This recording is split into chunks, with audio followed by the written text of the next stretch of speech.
let's start with the official side of things. And Danny, we talked about it a lot, but Riley Leonard to Notre Dame, now official, big emotional, overcome by being in Notre Dame Stadium. But now that we're here, and it's no longer just assumed with the do not contact tag added to it. What do you think about Riley Leonard and what he's going to be able to bring to the Fighting Irish? I thought it was interesting. His lifelong dream was to play for the Irish. I don't even think he started playing football till his junior year of high school. He's a basketball player. Yeah, exactly. Like, what was his dream? He wasn't even the starter when he showed up at Duke. Like, before the 2022 season, he was not even the number one quarterback. Yeah. Yes. I like him a lot. He's a great kid. Like, he really is. He really is a great kid. I think it's incredibly risky, though, for Notre Dame, who, had one of the surest fire guys come there in Sam Hartman. And I thought it fell short of expectations. I thought he was decent. I don't think he was great. I don't think he blew any Notre Dame fans away. But I think it's risky to have a kid who comes in there who is more of an athlete, needs to work as a passer, and he's coming off, a major injury. Like, there's a significant amount of risk in this. I do think this is I hope is it a multi-year play? I would hope. Because if it's a 1 year, I don't know if this is the 1 year fix that Notre Dame's thinking will get them back to the playoff conversation, 11-1, 12-0. So I think it's a little bit risky for Notre Dame. I love him as an athlete. If you get him, he's incredible at what he does. Can you surround him and put him in a system that really takes advantage of that? I hope so, because he definitely needs to develop as a passer. I fully echo what Danny said there, but I do think his legs make him pretty special. Notre Dame's offensive line could take a step back a little bit next year with Joe Alt off to the NFL. You're also losing some real firepower there at running back. So that kind of makes sense from a run game standpoint. And yeah, I think he has a lot of developing to do as a passer for the NFL. But for college, I'm pretty confident Riley Leonard is a really nice college quarterback. We talked about his mobility and his sack avoidance on the show prior. I mean, just stuff that he does extremely well. And I think Notre Dame can make the playoffs at 10-2 in the new 12-team playoff format, given who's on the schedule next year. I think it is difficult enough to where if the Irish do manage to go 10-2, I think they have a pretty decent shot to make it. A lot of it will depend, of course, on Leonard bouncing back, but also on what they do at the receiver position with all their guys leaving, and they're bringing in some nice transfers. So I think it's one of the best gets you can get in the portal, and nice job, Irish. Hi, guys. Hey, Tom. Welcome in, Tom Fernelli, to the mix. You time canceled? Yeah, right. It's 22 degrees outside. It's what's more interesting to me. Like, I think it's a good get as far as the quarterbacks are available. What I'm wondering is, what is Notre Dame's long-term plan at the position? Not just like what you were kind of touching on, Danny, when I came on, like about, is he going to be there for 1 year or two? But is this just going to be Notre Dame's plan every year? Just get a transfer? Or are they going to actually try to bring somebody in and develop them? Because the thing that stands out to me too is, like, last year they bring in Sam Hartman, who's a different QB than Riley Leonard. Like, he's mobile, but he's not nearly as mobile as Riley Leonard is. So he's there for a year. It goes well. It doesn't go great. He leaves, and now you're bringing in another new quarterback, and he plays a completely different kind of style. So it's just, I don't know what their identity is on offense. And it's like, are they going to be changing every year? Or are they going to be like, when it comes to recruiting guys, are they bringing in Sam Hartmans? Are they bringing in Riley Leonards? What's the plan going forward? So they have Kenny Minchie, who I know they liked a lot from last year's class. They're bringing in Carr, who's one of the best quarterbacks in this year's class.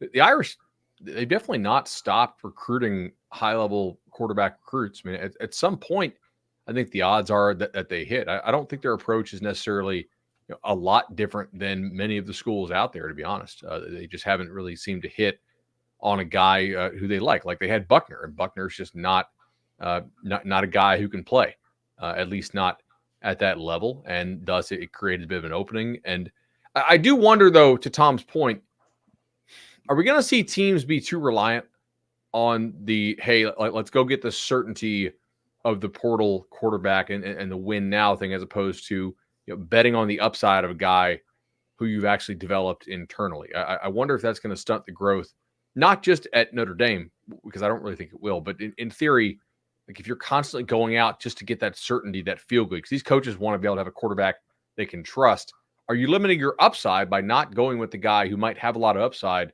if you just let them play and figure it out, right? I would think Notre Dame's one of those programs that would. If you were to ask me, like, if we're just going to move forward in this era, list for me 5 programs that you think are just going to cycle through, you just transfer quarterbacks and just rely on the experience and what's proven, then the bias of experiencing Notre Dame during this, nice run over the last 10 years or so. Well, I'll tell you where we're going to recruit and develop. It's the offensive and defensive line.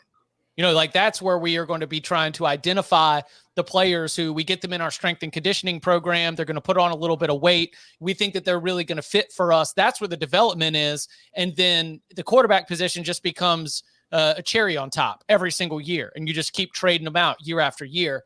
I would say Notre Dame is a place where it could work, but to your point, Bud, it's already a high floor program. I don't know if doing that with the quarterback means that you're going to be able to really be able to like raise the ceiling of the Fighting Irish moving forward. We'll see. I think it all depends on who you got. Tennessee, they're going to stick with Nico, right? They're not going to go hit the portal again. They got a great one coming in that they invested a lot in. I think it depends on who you have. I think what you're going to see is just a tremendous amount of turnover because it's going to be harder than ever to stockpile quarterbacks.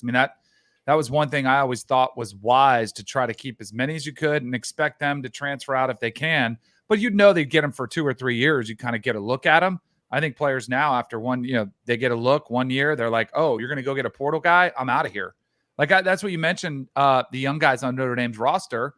Like, are they going to stick around, through this? What if they could stick around through the spring, see what it looks like? If they're like, oh my gosh, I have no chance to play this year. Am I going to bounce? I think that's going to be interesting because, Texas has been one of the few schools that's been able to keep 3 guys that are really good. Look at Georgia. Brock Vandegrift was like, I'm not waiting around again. He waited a long time. Then he's like, I'm out of here because I want to play. I don't blame him. They're still in Raiola, apparently. Because that's another thing too. And this is probably a broader conversation, but the development and the recruiting wise going forward, we're looking at Raiola, who had been committed to Georgia. Obviously, it looks like Beck's coming back. We'll get to that later. But what you mentioned, Vandegrift, you mentioned Bud, the other guys that are on Notre Dame's roster. Odds are one of those guys is going to transfer after next season because Riley Leonard's going to play all year. And then one of those guys is going to be like, well, especially if Leonard comes back, he's like, I'm not going to sit here. He's going to be in a Vandegrift situation.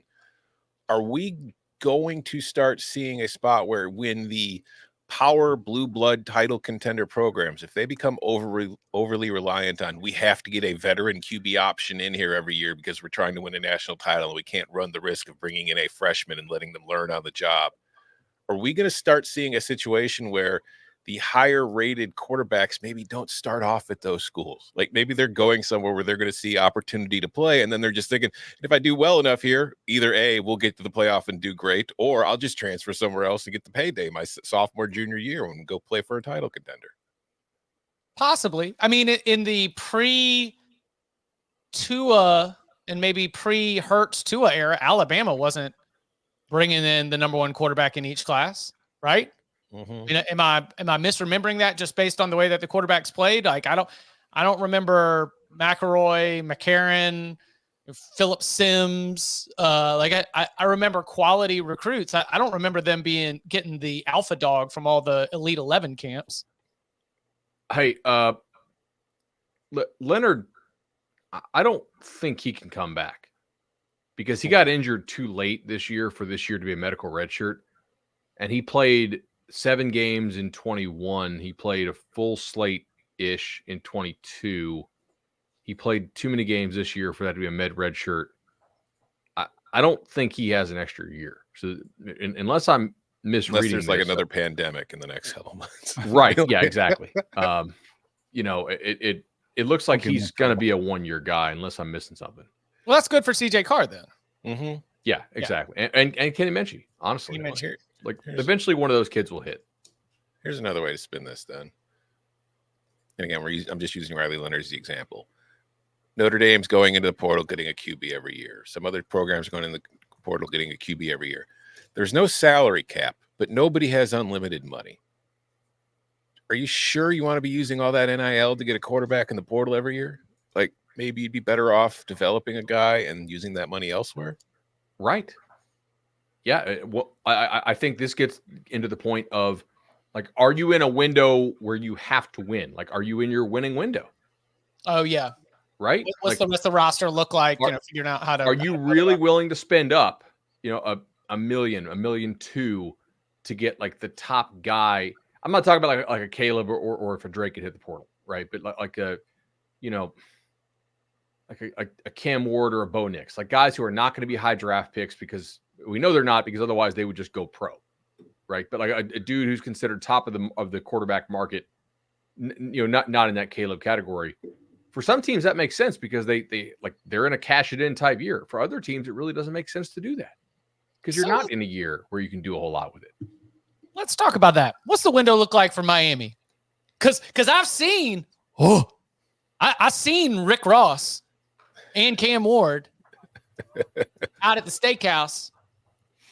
I mean, is Miami in a spot where you just you splash it on Cam Ward and he's going to be able to take you straight to the top of the ACC? I mean, they are, like we talked about it. They put those true freshmen out there. They have some young players who arrived right away. Also, Will Howard did a visit to Miami earlier this week. Mm-hmm. What do we think the latest buzz is? The Hurricanes, obviously. Oh, Tyler Van Dyke made his commitment recently. We've got Grayson McCall committing to NC State about 5 minutes into the show as we went live. I didn't see that happened. Michael Clark of our NC State side had it. Yeah. So all the dominoes are beginning to fall. So from what we know to what we think, Bud, what are the tea leaves telling you about the way these dominoes are starting to fall? I think Miami is in sort of a must-win type year this year, right? It would be year 3 of Cristobal. The first year they go 5-7, I think, and then this year 7-5 or 8-4. One of them, something in there. So like nothing really, yet that you can hang your hat on. But they've been recruiting well. I do think this is a bit of a cash-in year for Miami. And I think you can argue that certainly not odds on, but if Miami gets Cam Ward, they'll have a really good offensive line, I think, and a pretty nice receiving core to go with it. So we can sit here and laugh about like, haha, Mario Cristobal and quarterbacks. And those are fair criticisms. But also I think with the roster, like they're going to be one of the ACC favorites if they get Cam Ward. I mean, he's not like a Caleb level player. I don't think he's like a super high level guy, but this is not a very good year for quarterbacks in the portal. So if you're Miami, you do need somebody unless you really want to hang your hat on Riley Williams. What else, Danny, Tom, what other quarterback dominoes are standing out as things are starting to fall into place at the transfer level?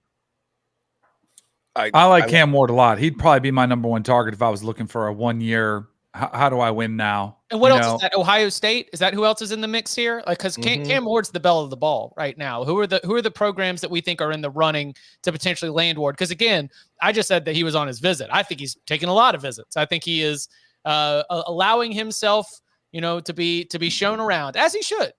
Like entertain all the offers and free agency leverage. Yeah, he's hitting the free agent portal. I would say Florida State's the other one to watch there. Wow. I thought that the DJU was heating up for Florida State. Well, I think that's probably the 1B to the 1A, right? Like how much do you really like Cam Ward is sort of the question that has to be asked there. Because I don't think they're really in a window to win. Like they'll be in that, trying to compete for the 12-team playoff thing. But I don't think they're like, yeah, Cam Ward's the difference between winning a natty and not, right? Mm-hmm. It could be the difference between like the ACC and not in theory. We'll see if he actually gets up for his visit, though. I mean, if I'm Miami, I'm trying to lock this down today and keep him down there on campus. Ohio State's been kind of quiet, hasn't it? Like as far as the QB transfer market, like it's I don't know what to make of it. Like you're hearing these guys are on visits. These guys are interested in this. Ohio State, Kyle McCord leaves, and you haven't heard a whole lot about where they're going. Like there's been some reports on it, but nothing really, like indicatory. But the other one I do like is I like Van Dyke to Wisconsin. I tweeted this yesterday when the news. The freshman year Tyler Van Dyke, I believe, still exists, and maybe I'm wrong, maybe it was not just Mario coming in and doing the kind of thing Mario's done to every single quarterback he's had. But I do think that if you look at the offense Tyler Van Dyke was in as a freshman and compare it more to what he'll be running under Phil Longo at Wisconsin, I think that is a very good fit for him. And I do think there's a good player left in there. So I think Wisconsin made a pretty big upgrade at quarterback compared to what they had this year. Is their schedule manageable? Nobody's schedule manageable in the Big Ten. That's the point. Yeah, I mean, I don't know. I can't remember who they're playing off the top of my head, but they're probably playing at least 2 of Ohio State, Michigan, Penn State, USC, Washington, Oregon. Everybody is. They got Bama. Yeah, and they have Bama. Oh, yeah, they got Bama at home. Yeah.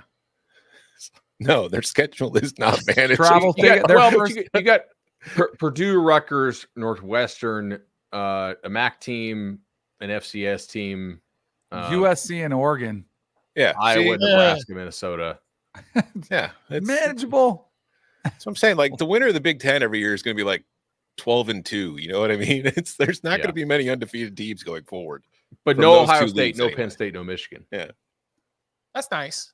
Yeah. Where would you put? I mean, the other kind of big piece is Dante Moore, as far as the developmental piece, like a guy who's, you've seen some flashes, struggle with interceptions clearly at UCLA, decides to go somewhere else. I mean, he's got to be high up on somebody's developmental list where you might not get it year 1, but if you stick with him, give him 2 years to develop, he could be one of the best quarterbacks in the country. Oregon, back to where he originally committed. And then you've got Dylan Gabriel for 1 year and then, turn it over to Dante Moore after that. Is that a possibility? I don't know how legit it is, but I have heard Michigan buzz. Ooh. Like, I have heard that he's okay with going and sitting behind JJ McCarthy for a year if he has to. And also, like, part of the issues that they had at UCLA, and this is just what I've heard, nobody's told me directly, is that they did not like the way Chip used him more as a runner. They kind of want to develop him more as a pocket passer who can move and is mobile. But that's why there's interest in Michigan, because they'd actually be interested in keeping him in the pocket. There's like very sensible, regional aspects to Grayson McCall to NC State, but it still is one of those confusing Coastal Carolina. So Tim Beck just sent him back, right? And Tim Beck leaves. All right, he's NC State's offensive coordinator. He leaves. He takes the head coaching job at Coastal Carolina. And now Grayson McCall is going to NC State. I mean, that's he just that was clean, right? Or is that messy? It's got to be clean. I mean, there's some favor that's been paid off. Was a steak dinner bet just paid off with Grayson McCall's transfer?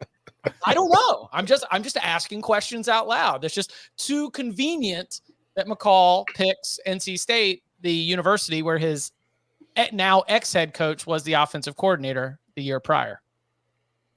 I mean, if you're NC State, you're buying low here, right? Last year, Auburn wanted him, and I think he just couldn't get in, right? So he had to go back to Coastal.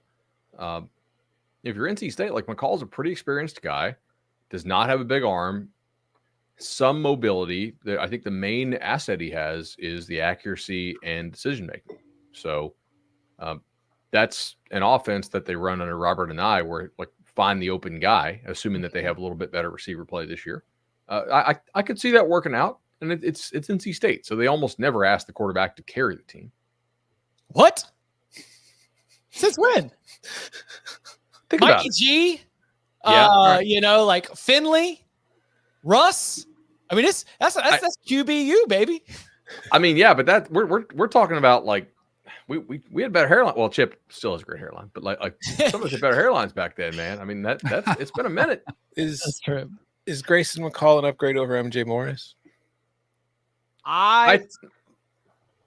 They were just tired of dealing with MJ Morris, right? Yeah. 100%. Like, come on. I'm not talking about that. I'm just talking about, like, if you're just in a vacuum, which one would you rather have next year? I think the floor on Grayson McCall is pretty set. MJ Morris didn't play that great this season. There might be a slightly higher upside, but I think you're more stable with Grayson McCall. That's just. I don't think you can do it in a vacuum, because you can't redshirt yourself in the middle of a season and come back to that same locker room and be like, "All right, boys, I'm back." No, I get it. I'm not. I understand that they couldn't bring him back. I'm just saying, if you had things your way, and you had the choice of MJ Morris coming back for his third year in the program, or Grayson McCall transferring in. And we saw Grayson McCall in an offense that wasn't Jamie Chadwell's last year not look nearly as good as he looked when he was in Jamie Chadwell's offense. I'm saying, I don't know. We'll see. That's fair. They're going to surround him with skill players. If they can hold on to Jonathan Paylor, lighting it up down at the Shrine Bowl now, you know, then they'll have Kevin Concepcion, a couple different pieces to work together. That smart decision-making, find the open guy approach, they might have the pieces for it. So McCall might be a good choice to run the offense. Any other transfer stuff before we hit a break? Taylor Green, Arkansas. Oh, yeah. Oh, that's Tom's. KJ Light. Listen, Tom's new Literally sounds like a great hire. I have no idea how it will work out. I love, Tom, that you're doing I saw the best of this man, and if he can tap back into the best of this man, this is going to be a great pickup. You did it for Tyler Van Dyke, and I feel like you did it for Taylor Green too, where it's like, look, if we take the best of Taylor Green, then Arkansas's got themselves a good one. I mean, Petrino, he's a roller coaster. I mean, that's really the best. Like, when he's playing well, he is electric. He will be one of the funnest players to, there will be a Saturday next year where we're talking about how crazy, insane, and good Taylor Green looked for Arkansas and how it was an incredible performance. And then there will be really bad ones. It's one just kind of touchdown, 3 interceptions. Yeah. He just better get lower when he runs, because he's like 6'7", and his strides are 5 yards each. Just, it's going to be a little more physical in the SEC than it was in the Mountain West. He gives me really, Kaepernick was better at Nevada, but he gives me strong Kaepernick vibes, both from his size and his frame and how long he is. Yeah, I think there's a very high ceiling there. It's just, I think it's very, very rarely touched. Agreed. Petrino has been on a thing where he really wants quarterbacks who can really run.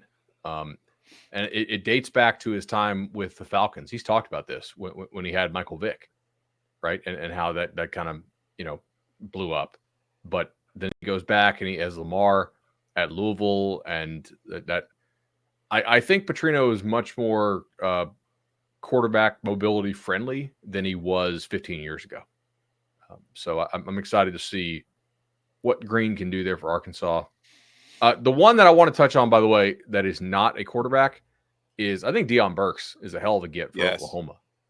When you watched Purdue this year, to me, there were not many players on the field. It was that guy looks like a stud. But if go back and watch the Wisconsin game that Purdue played, Burks is moving at a different speed than everybody else out there. It looked like his tape was sped up, but everybody else was in regular speed. So I'm excited to see what Burks can do in that Oklahoma offense. They need some help at receiver. Yeah, that's big for the Sooners, and it's a blow to Purdue. Yeah, that kid is good. Tough Purdue's in trouble.